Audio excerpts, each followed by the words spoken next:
새벽 예배 후에 바로 3층에서 리더들 모임하겠습니다. 이런 말이 있죠.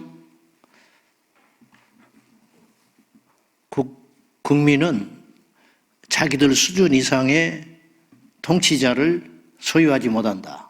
그런 비슷한 말이 있어요. 그러니까 국회의원을 욕하고 대통령을 욕하기 전에 내가 그거밖에 안 되는구나. 일단 우리가 이렇게 생각해야 되거든요. 선생님은 학생들이 실력이 출중하면 긴장하고 게으를 수가 없어요.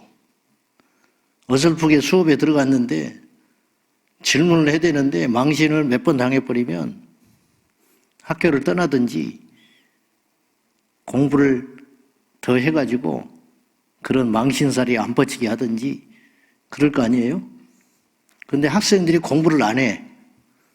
그러면 처음에 긴장하고 갔다가 1, 2년 지나니까 옛날에 그 계속 울어먹어도 괜찮아. 자지, 질문도 안 하지. 그러니까 그냥 그렇게 가는 거예요. 자기도 모르게 질이 떨어져 버려요. 그죠? 무슨 말을 하려고 그러냐면 우리나라 정치인들은 공부를 안 합니다. 근데 왜 그렇게 만들었냐? 우리가 그렇게 만든 거예요. 이래도 그냥 아무 소리 안 하고 저래도 아무 소리 안 하고 무슨 법을 만들어도 좀 며칠 떠들다 말아버리고 이러니까 죄송하지만 개돼지로 한다. 이런 영화도 나오고 이런 말이 돌아다니는 거예요. 윤미향 의원이 차별금지법을 또 발의했어요. 뭐가 뭔지도 몰라. 위안부 후원금 부끄럽게 써가지고 재판이 시작되고 그러니까 국회의원을 그만둬야 되는데 탈당을 했어요. 국회의원 치해복권을 주는 것은 불의한 권력에 맞서서 국민들 소리를 내라고 치해복권을 준 거예요. 근데 그걸 방패 삼아가지고 사리사욕 채우고 부정부패 저지르고 거기에 숨어가지고 계속 연장하는 거예요. 여도 야도 마찬가지고 여러분 이 지금 차별금지법 발의한 것이 뭐냐면은 우리 기독교계는 차별을 하자는 게 아니에요. 차별을 하자는 게 아니라 자유를 파괴하지 말라는 거예요. 이런 생각도 있고 저런 생각도 있는 거예요. 근데 어느 잣대를 딱 갖다 대가지고 그걸 못하게 하는 것은 자유민주주의 국가에서는 해서는 안 되는 일인 거예요. 그래서 사회주의화 된다고 자꾸 오해를 받는 거예요. 지금 5번째입니다. 여당에서 차별금지법을 발의하는 것이. 막아야 됩니다. 여러분들이 여당을 좋아하는 사람도 있고 야당을 좋아하는 사람도 있을 텐데 그게 중요한 게 아니고 우리는 보편적 인간의 상식을 가져야 되고 두 번째는 하나님의 백성이에요. 그러니까는 이걸 좀 그거는 지역도 초월해야 되고 그거는 어떤 이념도 초월해야 되는 거예요. 이념과 사상보다 중요한 건 하나님의 진리거든요. 그러니까 이런 걸 조금 잘 염두에 두셔서 제가 참다 밴드에 올리거든요. 자주 올리면 약발이 떨어지니까. 그러면 여러분들 다 참여하시고 오늘 방송팀에서는 우리 목사님들은 기민하게 그걸 이야기를 해주셔야 돼요. 제가 밴드에 올리면 그거는 중요한 거니까 그 다음날 바로 설교 뒤에 1번으로 올리셔야 돼요. 그래서 우리 교회 성도님들과 우리 구독하시는 전 세계에 흩어져 있는 우리 모든 그리스도인들이 이것에 청원에 참여하고 반대하고 이렇게 할 수 있도록 여러분들이 관심 가져주시고 이 보이지 않는 싸움에서 반드시 우리가 지켜내고 이겨야 합니다. 우리는 정부를 욕하는 게 아니고 그 뒤에 음흉한 계략을 꾸미고 있는 사단의 권세와 맞서서 싸워야 한다. 그런 뜻입니다. 그들이 지금 몰라서 그러라고요. 그들도. 자, 오늘 요한계시록 15장에 왔습니다. 15장에 왔는데 14장까지가 첨가된 부분이라고 그랬어요. 10장부터 14장이. 그래서 15장에는 이제 16장에 가면 본격적으로 마지막 7 대접재앙이 시작이 됩니다. 15장은 거기에 대한 서막이에요. 그래서 1절에 이렇게 말씀이 기록되어 있습니다. 한번 보십시다. 시작. 또 하늘에 크고 이상한 다른 이적을 보매 7 천사가 7 재앙을 가졌으니 곧 마지막 재앙이라. 하나님의 진노가 이것으로 마치리로다. 하나님의 진노가 마지막이다는 마지막이다. 7 대접재앙으로 마지막이다. 그러니까 이제 15장까지 오기까지요. 엄청난 재해들이 많이 있었어요. 전쟁, 자연 파괴, 운석의 충돌, 기근. 그거는 마태복음 24장에 예수님이 말씀하신 것을 조금 더 구체화한 거예요. 구체화. 그래서 우리가 지금 요한계시록 안에 들어와 있는 수도 있는 거예요. 우리가 지금 현재. 코로나 팬데믹도 그것의 연장선상에 있는지도 몰라요. 우리가 초입에 들어와 있는지도 몰라요. 그러니까 요한계시록은 시간도 있지만 시간을 뛰어넘는 의미적 말씀들이 있기 때문에 오늘 2021년은 현재 요한계시록 진행 상황 속에 우리가 들어와 있을 수도 있고, 근데 대부분은 앞으로 되어질 일이 더 훨씬 많겠죠. 이제 들어왔다. 저는 그렇게 생각을 하는데, 그리고 이제 앞으로 이제 아마겟돈 전쟁이나 곡과 마곡의 전쟁이나 이런 것들이 이제 기다리고 있는 거예요. 그리고 이제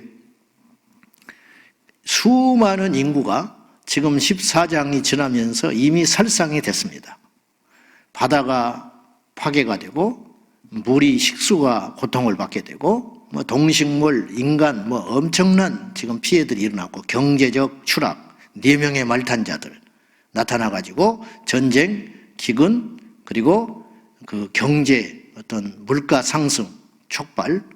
그러니까 코로나로 와가지고, 이제 보세요. 이제 중국도 난리에 지금 석탄이니 뭔 이런 거, 미중 패권 전쟁 사이에서 이게 이제 우리나라가 이제 고래등 싸움에, 고래 싸움에 새우등 터진다고 이거 이제 전 세계로 여파로 가요. 제일 먼저 빈국들이 이제 넘어지기 시작해요. 아프리카 어려운 사람들. 지금 그들은 이제 의료 혜택도 제대로 못 받고, 그 다음에 이제 중간치 국가들이 피해를 받는 거죠. 강대국은 마지막까지는 살아남겠지. 그러나 결국은 끝나요.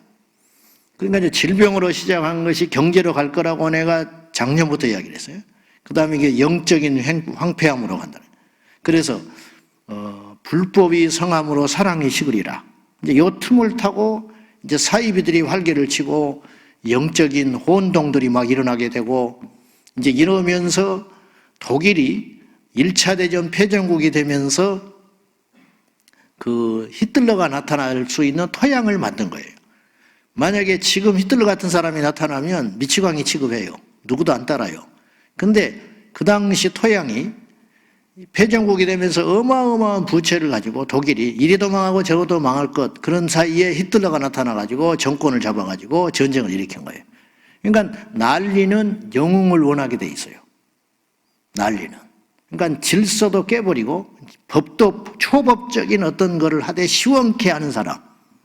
그러니까 우리나라 지금 대통령 대선의 주자들이 지금 이제 그런 전 세계로 그래요. 전 세계가. 보면 마초성을 가진 어떤 지도자들. 그러니까 막 무대포 이런 사람 있잖아요. 막 나쁜 남자 어떤 형상들.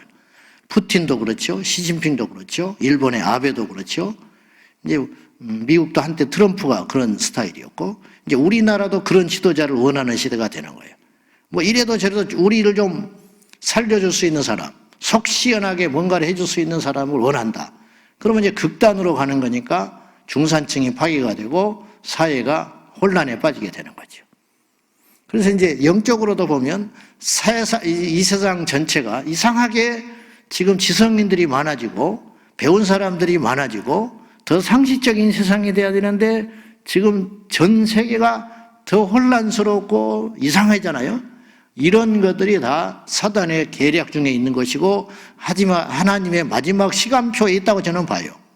그러면 이런 토양들이 지금 뭘 원하게 되냐? 마지막 정점은 적그리스도를 향하게 되어 있는 거예요.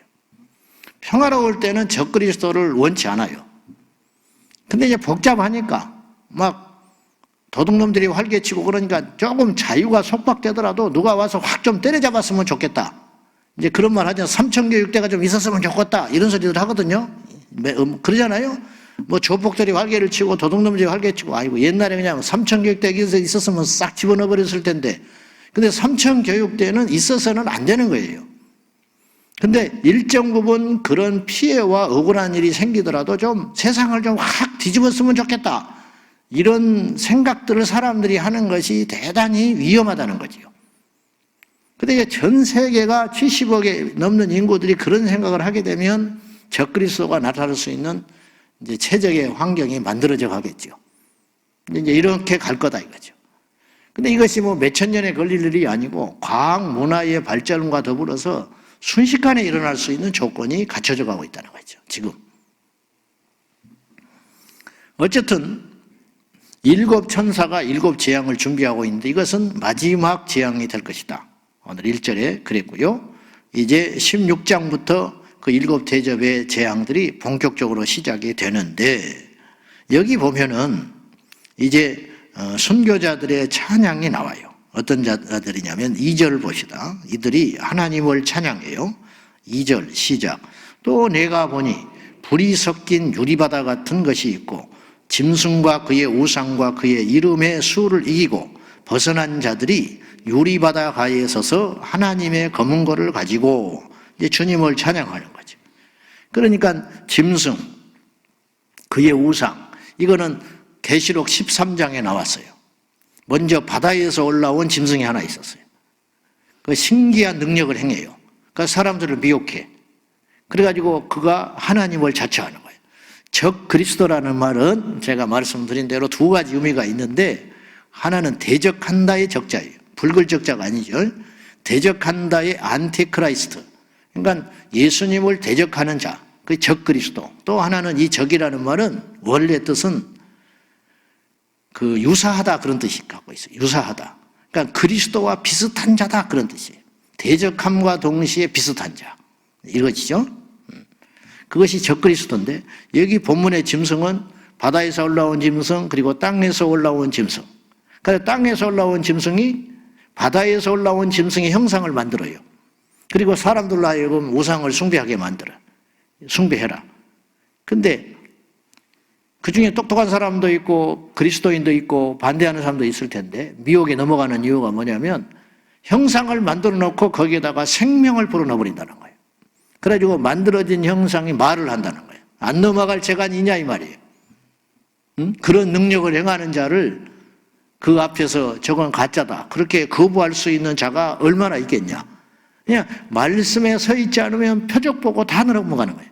마태복음 24장에 주님께서 여기에 그리스도가 있다, 저기에 그리스도가 있다 해도 미혹되지 마라. 뭐 하늘에서 불을 내린다고 그랬어요. 하늘에서.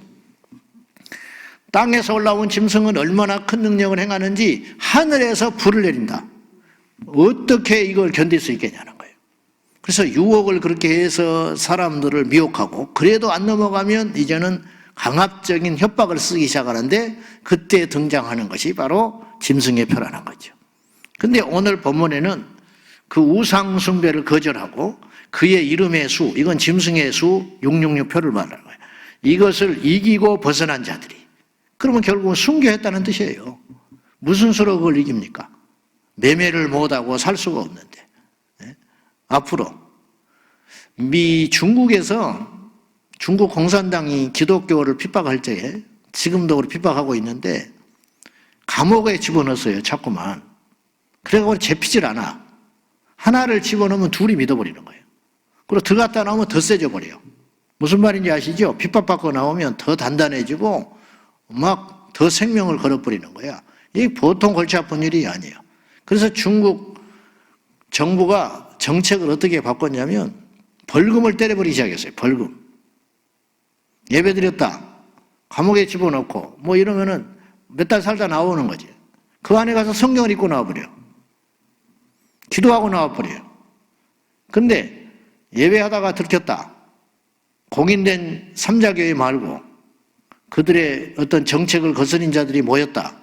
그리고 예를 들면 한 1억씩 벌금을 때려버리는 거예요. 1억씩. 그랬더니 전부 와야 돼버렸어요. 모이지를 못해, 안 해. 돈이 제일 커요. 두들겨 맞는 건 참겠는데 돈 내라는 건 못 견디는 거예요. 받아라 받아라. 안 받으면 되지. 근데 매매를 못하게 하면 여기 넘어지지 않을 사람이 많지 않다는 거예요. 견딜 사람이. 지금 이 시대의 우상은 돈이잖아요. 경제. 다른 거는 견딜 수 있는데 이 돈 앞에는 장사가 없어요. 여기서 이걸 이겼다는 건 엄청난 사람들이죠. 이들이 이기고 나서 하나님께 찬송을 해요. 어떻게 찬송하냐? 3절입니다. 시작. 하나님의 종 모세의 노래 어린 양의 노래를 불러 이르되 주 하나님 곧 전능하신 이시여 하시는 일이 크고 놀라우시도다. 만국의 왕이시여 주의 길이 의롭고 참되시도다. 이렇게 찬송하는 거예요. 하나님은 전능하신 분이고 하시는 일이 크고 놀랍다. 여러분, 하나님이 하신 일을 누구도 몰라요. 그래서 믿을수록 성경을 읽을수록 기도 좀 해볼수록 우리가 함부로 이거 하나님의 뜻이야 그렇게 말할 수 없는 거예요. 절대로 함부로. 어떤 사람이 뭐 이랬다. 이거 믿음이 없어서 그래. 그런 소리 함부로 하지 마라 이 말이에요. 하물며 하나님이 하시는 일을 어떻게 알겠냐고. 욥이 고난을 당했어요. 우리가 그 성경 속에 있는 그걸 보고 하니까 그래도 다 납득이 안 돼, 사실은. 남의 일이니까 납득이 그냥 믿음으로 받아들이지. 우리가 그런 상황에 처한다면 정말 견디기 힘들 거예요. 하나님 어떻게 이럴 수 있냐고. 우리가 그런 일 당하면 못 견딘다고. 사실은. 해석이 안 돼. 그냥 견디고 있는 거지. 참고 있는 것이지. 여러분, 하나님이 전능하신 분이에요. 우주 만물을 만드시고 운행하시는 분이에요. 근데 어떻게 우리가 감히 그분이 하시는 일을 측량이나 할 수 있냐? 측량. 못해요. 이해 못해. 그래서 믿는 거예요. 여러분, 억지 같지만 믿으세요. 이해할 수 없거든 믿어버리라고. 이해가 안 되는 걸 어떻게 하고. 이해 안 된다고 안 믿지 말고. 그러니까 버림받은 자들은 이해가 안 되면 튕겨나가도 안 믿어요. 하나님이 택한 자는 이해가 안 되면 믿어버린다는 거예요. 예? 이해가 안 되면. 그 어리석지요. 세상 사람들은 답답하고 단순하다. 그렇지 않아요. 그 사람이 택함 받은 사람이에요. 근데 그런 믿음의 사람들이 하루아침에 된 게 아니고 자기도 다 해봤어요.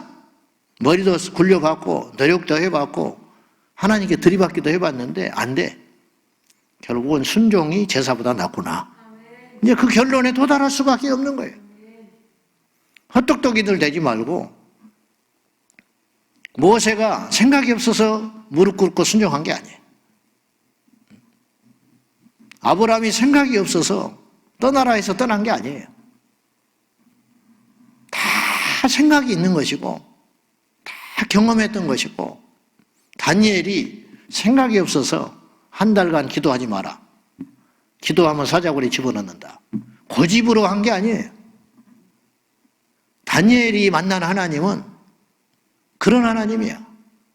그분이 하시는 일과 전능하심과 계획을 다 측량할 수도 없다. 우리 하나님께서 우리 인류 사이에, 우리 인간 사이에 지금도 마찬가지고 우리 교회든지 가정이든지 우리나라든지 이 통치하시고 운영하는 방법이 세 가지가 있어요. 첫째는 어떤 일에 관여하셔요. 관여. 근데 대부분 그렇게 하지 않아요. 강제적으로 관여하시는 일이 많지 않으세요. 선악과를 따먹을 때 하나님 뭐 했냐? 전도하면 그 소리 자주 해요. 그걸 몰라서 놔두신 것도 아니고 막을 힘이 없어서 놔두신 것도 아니네. 대부분의 경우는 하나님께서 어떤 일을 하시냐면 먹지 말라. 먹지 말라. 그리고 지켜보시는 거예요. 막지 않으세요. 착각하죠, 인간들이. 모를 거라고 하나님이. 가인이 아벨을 죽여놓고 모를 거라는 거예요. 그런 어리석은 짓을 저나 여러분이 지금 하고 있는 거예요. 어쨌든 하나님은 어지간하면 우리 인간사에 관여하지 않으신다. 그 이유가 뭐냐면 두 번째는 제일 무서운 경우인데 아예 방치해버리는 경우가 있으세요. 아예 포기해버려. 아예. 김정은이가 무슨 짓을 하든지 하나님이 북녘 땅에 안 계신 게 아니고 놔둬버리는 거야. 놔둬버려. 이만희를 놔둬버리는 거예요. 아주 장수하게 놔둬버리는 거예요. 응? 오래 살게 놔둬버리는 거예요. 그 짓을 하고 돌아다니게 놔둬버리는 거예요. 포기하시는 거죠. 무서운 일이죠.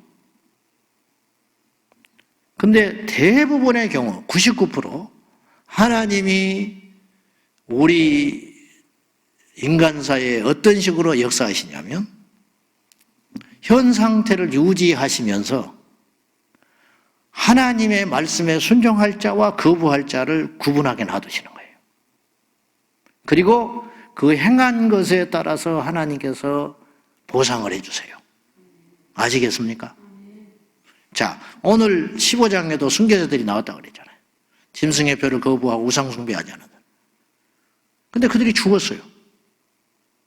죽도록 놔두시는 거예요. 근데 죽게 놔두신 게 아니었어요.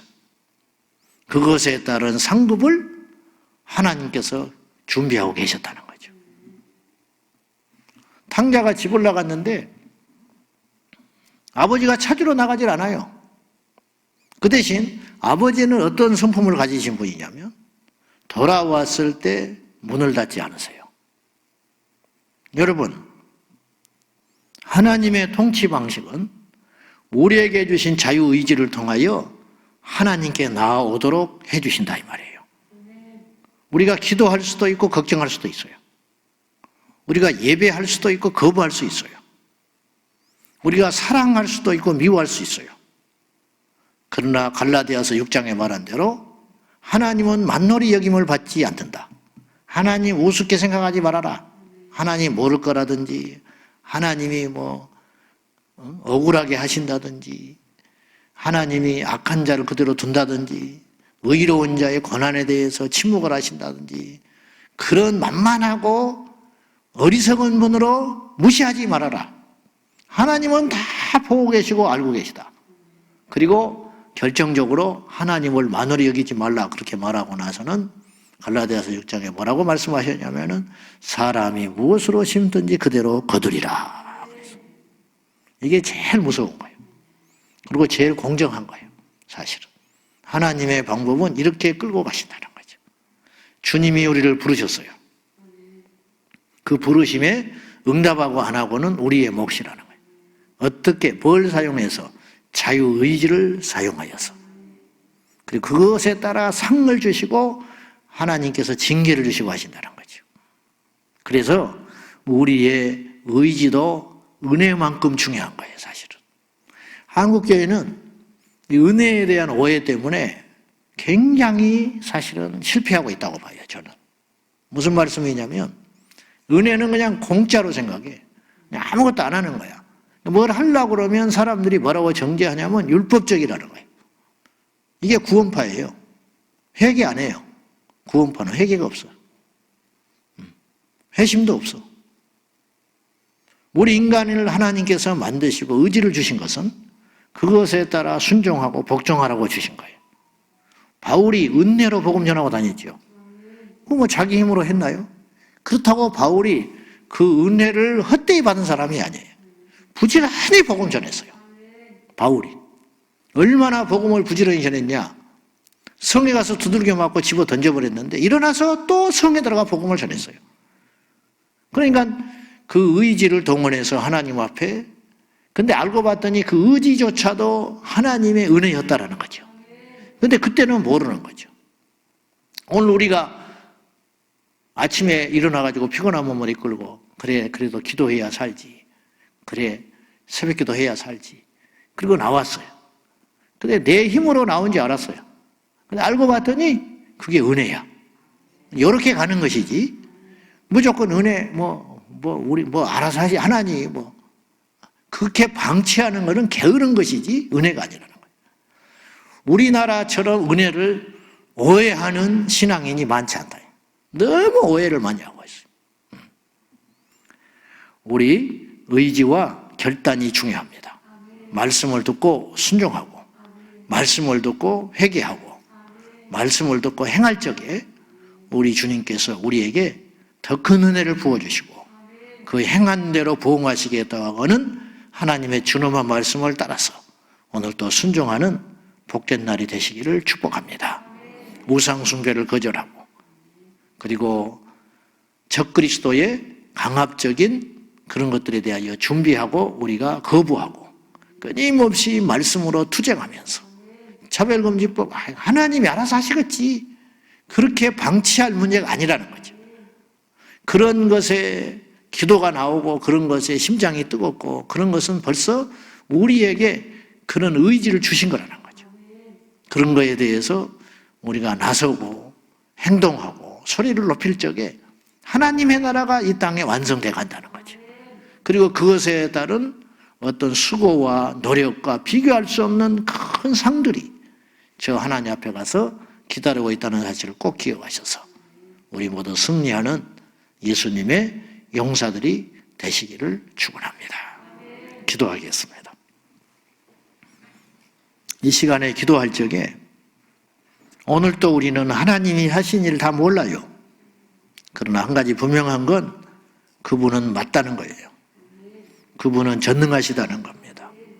그분의 하신 일이 크고 놀랍고 의로우시다는 거죠. 그걸 인정하면서 하나님 어떤 일이 있어도 시험에 들지 않게 하십시오. 어떤 일이 있어도 불순종하지 말게 하여 주십시오.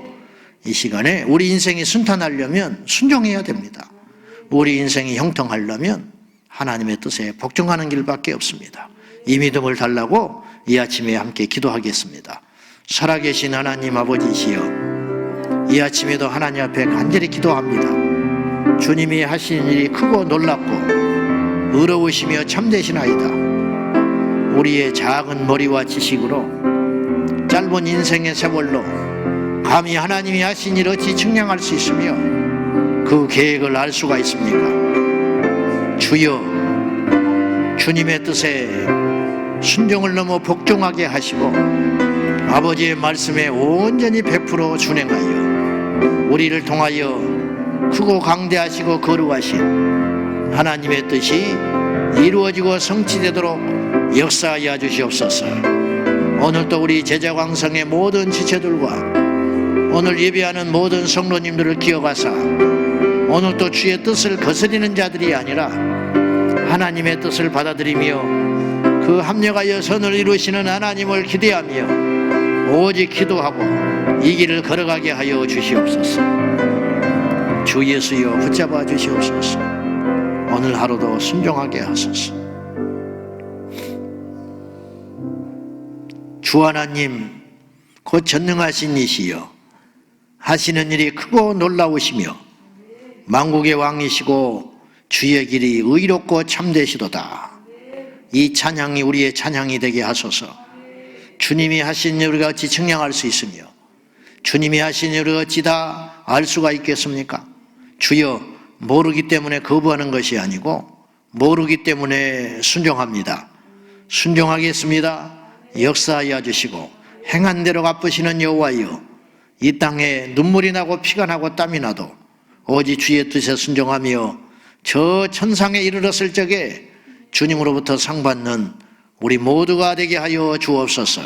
이 나라를 지켜주시고 이 땅의 교회를 지켜주시고 이 땅에 기도하는 종들의 기도를 들어주셔서 이 민족이 거룩한 주의 나라 되게 하시고 복음의 청정국가 되게 하여 주시고 세계 열방에 복음 전하는 하나님의 나팔수로 쓰임받게 하여 주옵소서. 예수님의 이름으로 기도 올리옵나이다. 아멘. 주여, 주여, 주여, 살아계신 하나님 역사하여 주소서.